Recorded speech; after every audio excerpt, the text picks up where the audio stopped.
घर इसलिए नहीं रुकते कि हमारे साथ में कई नेगेटिव शक्तियाँ चलती हैं। फिर वो संसारी और ज़्यादा परेशान हो जाएगा। जिस टाइम थाली में जो आ गया, जो अवेलेबल होगा वही, जहाँ जो झाड़-पान जो भी है आस-पास, शमशान में हम वस्त्र पहनते ही नहीं है। अच्छा, ठीक है, वहाँ कौन देखने आने वाला है? तो शिव तक पहुँचने का एक माध्यम है। साधनाएँ, सिद्धियाँ, हमारी 20 दिन की साधना है। खड़े हो नहीं सकते, कुछ व्यवस्था कर नहीं सकते, तो आस-पास में जो रहेगा वही तो खाएँगे। क्योंकि शरीर रहेगा तो साधना रहेगा। आपके भंग से, पार्वती के भंग से जो निकला वो भगवा। अगर किसी को कुछ नेगेटिव आत्मा ने कैच किया है, कुछ प्रॉब्लम है, तो हम जाते हैं पर नाइट नहीं रुक सकते, इसके बस में नहीं है। क्योंकि साधना ऐसी है, साधना है सात्विक भी है, तामसिक है। काला का मतलब हमारा होता है तामसिक ज़्यादा करते हैं हम साधनाएं, ज़्यादातर साधनाएं तामसिक होता है, तो काला वस्त्र अपने आप में शोषित कर लेता है सभी सिद्धियों को। अघोर का मानना ऐसा है कि आप सभी कलर को चेंज कर सकते हैं। बिल्कुल, काले को चेंज करने जाओगे तो खुद काले हो जाओगे। अघोर में क्या भेद ही नहीं है ना, अच्छे बुरे का भेद ही नहीं, नेगेटिव पॉजिटिव दोनों नहीं है। जय श्री राधे श्री गोवर्धन महाराज की जय और वृंदावन धाम की जय। दोस्तों मैं हूँ, स्वयं देख रहे हैं आप कि देखते ही आप जान जाएंगे कि स्वयं महाकाल के रूप में तो भगवान है, हमारे पूज्य आदेशनाथ जी महाराज हैं। तो इनसे आज मैं जानूंगा कि हालांकि ज्यादा वक्त में लूंगा नहीं गुरुजी का, क्योंकि गुरुजी बहुत व्यस्त रहते हैं। तो आज मैं आपकी जो शंकाएं हैं अघोर को लेकर, आप सोचते हैं कि तंत्र है या मंत्र है या फिर तंत्र क्रियाएं हैं, उल्टा है सीधा है, कुछ भी जो भी सोचते हैं आप, वो महाराज जी जहां तक हो सकेगा आपकी शंकाओं को दूर करेंगे। जय श्री राधे। जय श्री मां। पूछिए जी महाराज जी, अघोर मैंने अभी बोर्ड पे पढ़ा था कि अघोर कोई किताब और किसी उसमें ग्रंथ में लिखा हुआ कुछ ऐसी कुछ वो नहीं है, मतलब एक ज्ञान नहीं, सिर्फ वो ऐसी धारा है जो गुरु और शिष्य के बीच में रहती है। देखो, शिव तक पहुंचने का ये भी एक माध्यम है। जैसे अलग अलग पंथ होते हैं जी, सब अपने इष्ट तक पहुंचना चाहते हैं। हम शिव के फॉलोअर हैं, तो शिव तक पहुंचने का एक माध्यम है। साधनाएं, सिद्धियां, हमारा मतलब हर एक पंथ अलग होता है। ऐसे हमारा अघोर पंथ है। अघोर पंथ में क्या है कि प्रैक्टिकल और थियोरिकल दोनों चीजें होती है। सिर्फ हम किताब पढ़ के ये नहीं पढ़ सकते, क्योंकि किताब आज तक रियल में कोई बनी नहीं अघोर पे। जो चल रहा है गुरु परंपरा से, गुरु के द्वारा ज्ञान शिष्य को दिया जाता है, शिष्य द्वारा उनके शिष्य को दिया जाता है, तो एक परंपरा है और वो गुप्त है। अगर किताब होती तो सब कुछ पढ़ लेते हैं। हर किसी के बस में नहीं है, क्योंकि साधना ऐसी है, साधना है सात्विक भी है, तामसिक भी है। दोनों ही होती है महाराज? दोनों होती है। अगर नॉर्मल इंसान पब्लिकली हो गया, ये नॉर्मल इंसान बिना गुरु के अगर करेगा तो नुकसान होगा। इसलिए ये गुरु परंपरा में चलाया जाता है जी। तो इसमें महाराज जी सात्विक भी आप सिद्धियां प्राप्त कर सकते हैं और उस रास्ते को चुन सकते हैं तामसिक। या अघोर में क्या भेद ही नहीं है ना, अच्छे बुरे का भेद ही नहीं, नेगेटिव पॉजिटिव दोनों नहीं है, सब सही है, सब समान है, मतलब एक जैसा है। हाँ, क्योंकि कुदरत ने हर चीज का जोड़ा बनाया है, उस जोड़े को ही हम फॉलो करते हैं। अच्छा है तो बुरा भी है जी, बिल्कुल। सूर्य है तो चंद्र भी है, धरती है तो आकाश भी है, दिन है अंधेरा है। अच्छा है तो बुरा भी है ना जी, साकार है तो मौसार भी है। तो हम ये सोचते हैं ना सभी को चलने एक साथ, हाँ, समान रूप, तभी तो बैलेंस रहेगा ना। सिर्फ अच्छे रहेंगे तो बुरे कौन रहेंगे? फिर अच्छाई का नाम नहीं रहेगा, अच्छाई का पता ही नहीं चलेगा है क्या अच्छाई। सत्यवाद है। अब हर कोई सच्ची सच बोलता रहेगा तो फिर पता कैसे चलेगा कि कुछ राजा हरिश्चंद्र भी हुआ करता है। जब हमें कुछ बुराइयां दिखी तब हमने सत्य को जाना, तो अच्छे बुरे का अच्छाई को जाना जी महाराज, भेद फर्क पड़ता है ना जी, तभी पता चलता है, तभी पता। तो अघोर दोनों को लेके चलता है जी। अघोर मतलब न्यूट्रल होता है, किसी में भेद नहीं करना है, नर में भी नहीं, नारी में भी नहीं। भगवान शिव का आप वैसे तो शिवलिंग का मतलब ही अलग होता है, और ज्यादातर लोग बोलते हैं कि वो उनका अंग है, वो अंग है, उस क्या पूजा करते? तो माँ कामाख्या की कौन से अंग की पूजा करते? बिल्कुल सही बात, कि वो उत्पत्ति का निशानी हम मानते हैं, सृष्टि की रचना के लिए। कुछ शास्त्रों में कहा गया कि भाई रजस वाला लेडीज होती है तो रसोई से दूर रहती है, पूजा पाठ घर से दूर रहती है, अशुद्ध मानी जाती है। अघोरी इसमें नहीं मानता, कोई विश्वास नहीं रहता। अघोरी बोलता रजस वाला है तो मतलब उत्पन्न कर सकती है जी जी, सृष्टि का रचना कर सकते हैं। जो रजस वाला है पीरियड ही खत्म हो गया, बिल्कुल, तो रचना कहाँ से होगी? जी जी जी, तो दोनों बैलेंस बना के चलना है। अघोरी का काम बैलेंस बना के चलना है, न्यूट्रल रहना है।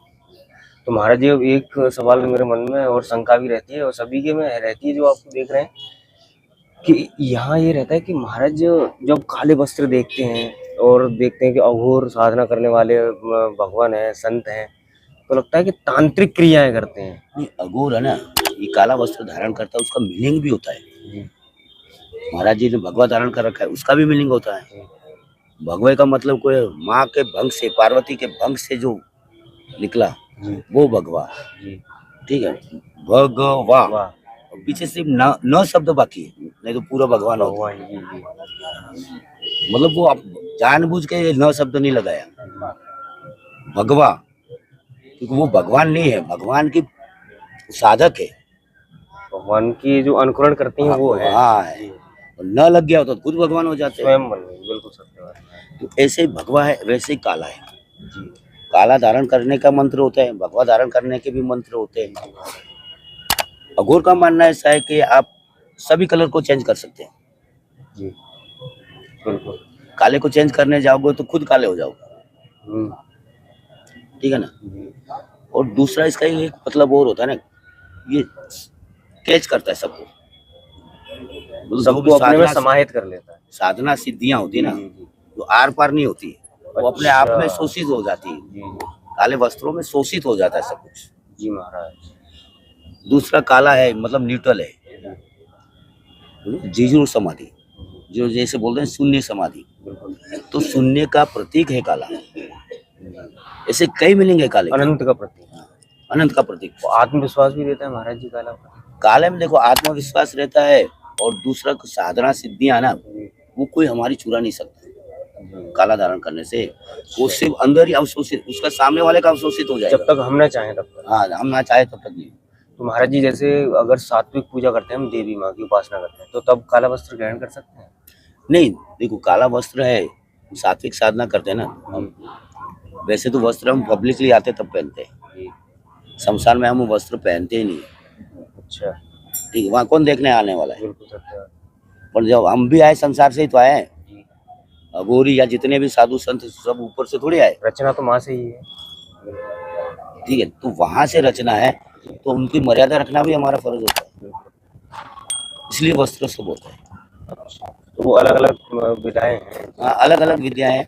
दूसरा काला का मतलब हमारा होता है तामसिक ज्यादा करते हैं हम साधनाएं, ज्यादातर साधनाएं तामसिक होता है, तो काला वस्त्र अपने आप में शोषित कर लेता है सभी सिद्धियों को, अवशोषित कर लेता है। हाँ, बाकी कुछ साधनाएं आपका जैसे भगवान महात्मा जी पहना, किसी और ने व्हाइट पहना है, किसी ने पीला पहना है, वो पहन के आप तामसिक साधनाएं नहीं कर सकते, वस्त्र की मर्यादा होती है जी।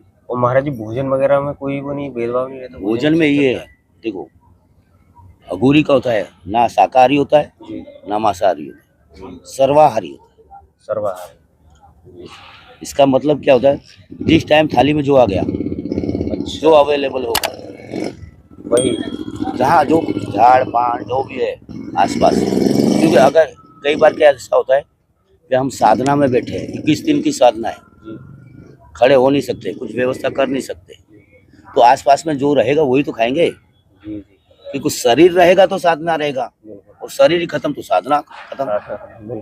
तो सिर्फ जीवन निर्वाह के लिए, शरीर के निर्वाह के लिए जो भोजन मिल जाए, जिस टाइम में जो मिल जाए वो खा लेते हैं, बाकी स्पेशली कोई डिमांड नहीं होती। आपके घर में चटनी रोटी बने वो भी हम खा लेंगे, स्पेशल नहीं बोलेंगे लड्डू बनाओ, ये बनाओ या मांसाहार बनाओ, बिल्कुल जो है वो लाओ, जो है वो आ जाए बस। तो महाराज जैसे कोई गृहस्थ है तो आपको ये कप्पर है ना जी, कप्पर में हमारा भोजन होता है, ठीक है जी। ये कप्पर में जो आया सभी समाया जी, जिस टाइम में जो आया ना वो खा लिया। जय हो गुरुदेव।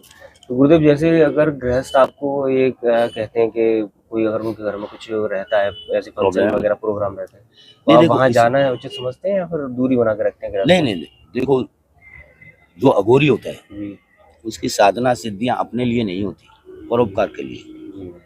अगर किसी को कुछ नेगेटिव आत्मा ने कैच किया है, कुछ प्रॉब्लम है, तो हम जाते हैं, पर नाइट नहीं रुक सकते वहाँ। अच्छा, रात में नहीं रुकना होता है? गृहस्थ के घर नाइट नहीं रुक सकते। हाँ, आप होटल में रुका दो हमको, वो चलेगा। घर इसलिए नहीं रुकते कि हमारे साथ में कई नेगेटिव शक्तियाँ चलती हैं। अच्छा। फिर वो संसारी और ज्यादा परेशान हो जाएगा जी। इसलिए हम कहीं जंगल में, एकांत में, या फिर सिटी होता है तो व्यवस्था नहीं होता है होटल में, अगर मंदिर वंदिर है तो वहाँ कहीं भी सो लेते हैं। कोई वो दिक्कत? हाँ, पर गृहस्थ के घर में नहीं सोते, घर में नहीं रुकते। क्योंकि जो नकारात्मकता हमारे साथ हमारी एनर्जी चलती रहती है ना। अच्छा, तो किसी का दुख हम दूर करने आए हैं, दुखी करने नहीं आए। बिल्कुल सच।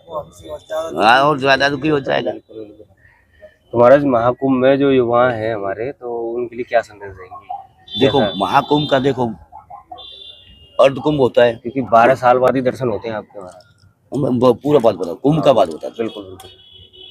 144 साल बाद में कुंभ आया, मतलब 12 महाकुंभ हो गए तब जाके ये समय आया। हमारे बाप ने नहीं देखा ये कुंभ, इतना संयोग नहीं देखा, क्योंकि उस टाइम में थे ही नहीं वो, या तो मर लिए होंगे। तो हमको ऐसा अवसर मिला है 144 साल बाद में 12 महाकुंभों का एक कुंभ है, योग है। तो यहाँ आना चाहिए, सबको दर्शन करना चाहिए। और सरकार ने भी अच्छी व्यवस्था कर रखी है। हम कई कुंभों में घूमे, यहाँ ऐसी व्यवस्था नहीं है। सरकार ने साधु संतों का, पब्लिक का, सबका, श्रद्धालुओं का ख्याल रखा है। तो यहाँ संगम नगरी भी है। भगवान ब्रह्मा जी ने यज्ञ पहला, अगर धरती पर कहीं यज्ञ हुआ हो पहला, तो वो पूरा याग है।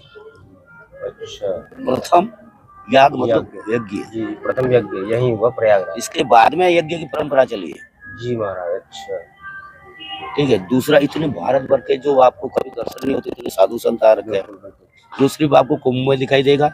नॉर्मली मिलना ही इम्पॉसिबल है। तो आप सबसे पब्लिक को कहता हूँ, आओ, गंगा स्नान करो, संत दर्शन करो, भजन करो, कीर्तन करो और जीवन का आनंद लो। बिल्कुल। तो दोस्तों देख रहे हैं कि महाराज जी हैं हमारे साथ में, और भगवान महाकाल के रूप में बैठे हुए हैं। आदिशनाथ जी महाराज जी हैं, और पूरा अघोर के बारे में महाराज जी ने बताया कि आप जो गृहस्थों की जो शंकाएं रहती हैं वो आज आपने जानी। कोई भेदभाव नहीं रहता। मैया के उपासक, प्रभु भोलेनाथ के उपासक, शिव के उपासक हैं, और सभी समान, सब समान है महाराज जी, सब समान है, कोई भेदभाव नहीं किसी भी तरीके का। और मेरे को शायद ही अगली बार ऐसा मौका मिले, अगर कुंभ पड़ता है, मैं आता हूँ तो महाराज जी के दर्शन होंगे, वरना 12 साल से पहले तो नहीं होने वाले हैं। अगर आदेश करेंगे गुरुजी तो शायद हो सकते हैं, पर नहीं होंगे। जय श्री राधे महाराज, जय श्री राधे।